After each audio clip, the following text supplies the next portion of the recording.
फिर वो जो 8 कर्म बंद हो गए, 7 कर्म बंद हो गया, उसमें 4 प्रकार के योग से और कषाय से हो गया। तो योग से प्रकृति प्रदेश का हो गया और स्थिति अनुभागबंद कषाय से हो गया। तो ये योग और कषाय दोनों साथ साथ चलते हैं प्रत्येक जीव के साथ।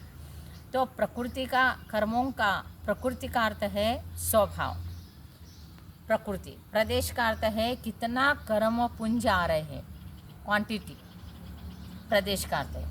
स्थिति का अर्थ है कितना टाइम तक हमारे पास रहेंगे। अनुभाग का अर्थ है फल, क्या फल दे के चले जाएंगे। तो इस प्रकार ज्ञानावरण के 4 होते हैं, दर्शनावरण के प्रत्येक कर्म के प्रकृति, प्रदेश, स्थिति, अनुभाग ऐसे 4 होते हैं। जैसा ये कर्म आ गए हैं तो योग से जो आते हैं वो हानिकारक नहीं, लेकिन कषाय से संबंधित जो स्थिति और अनुभाग है ये बहुत हानिकारक है। जैसा उदाहरण देते हैं कि आपके घर में कोई मेहमान आ रहे हैं तो आप पूछेंगे कौन आ रहा है, तो उसका कौन आ रहा है इसका मतलब आप उनका स्वभाव जान लिया। अमुक व्यक्ति आ रहे तो ये अमुक व्यक्ति बहुत अच्छा है, आ रहा है, आने दो, इसका स्वभाव जाना। और कितने लोग आ रहे हैं तो उसका प्रदेश हो गया, तो कितने कर्मों का पुंज जैसा वो प्रदेश। कितने लोग आ रहे हैं, अच्छे लोग आ रहे हैं, कितने भी आए तो कोई आपको तकलीफ नहीं। फिर वो कितने दिन रुकेंगे, फिर वो कर्मों का स्थिति आ गया। फिर बहुत ज़्यादा दिन रुकेंगे, खराब स्वभाव वाले मेहमान ज़्यादा दिन रुकेंगे तो आपकी हानि है। अच्छा स्वभाव वाले आपके पास ज़्यादा दिन रुकेंगे तो आपको कोई हानि नहीं है, फ़ायदा है। और फिर क्या करके जाएंगे ये मेहमान जाते समय, ये भी एक डर रहता है। तो फिर पाप का जैसा उदय आ गया तो वो खतरनाक है। पुण्य का अच्छा स्वभाव वाला है तो कोई आपको फल कुछ अच्छा गिफ्ट दे के जा रहा है।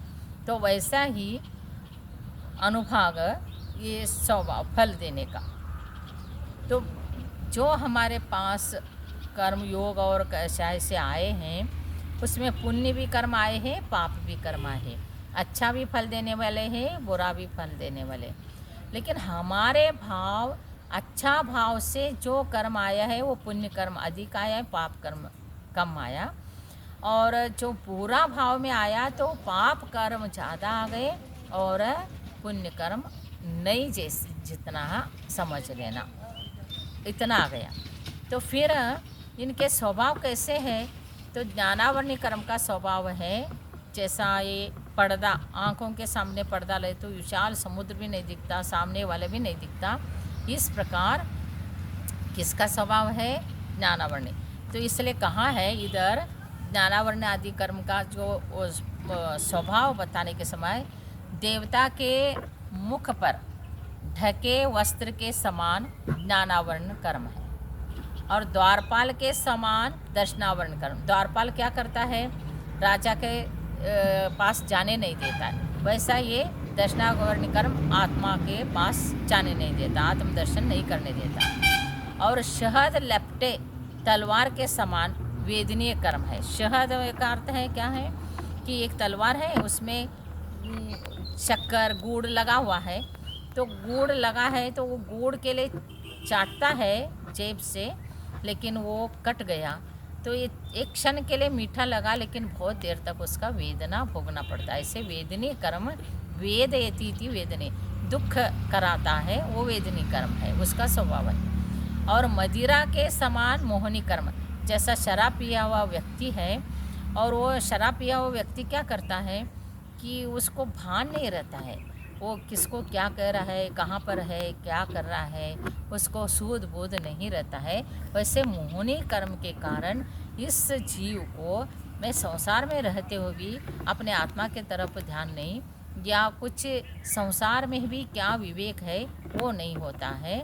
तो वो मोहनी कर्म मदिरा पिया हुआ व्यक्ति के समान संसार में लिप्त करता है। और हल मनुष्य वो खोड़ा होता है के समान आयु कर्म है। जैसा ये गाय भैंस को बांध लेते पैर से या गले में वो लकड़ी बांधते हैं तो वो आगे नहीं बढ़ सकता है, उस प्रकार से आयु कर्म एक जगह में रोक रखता है।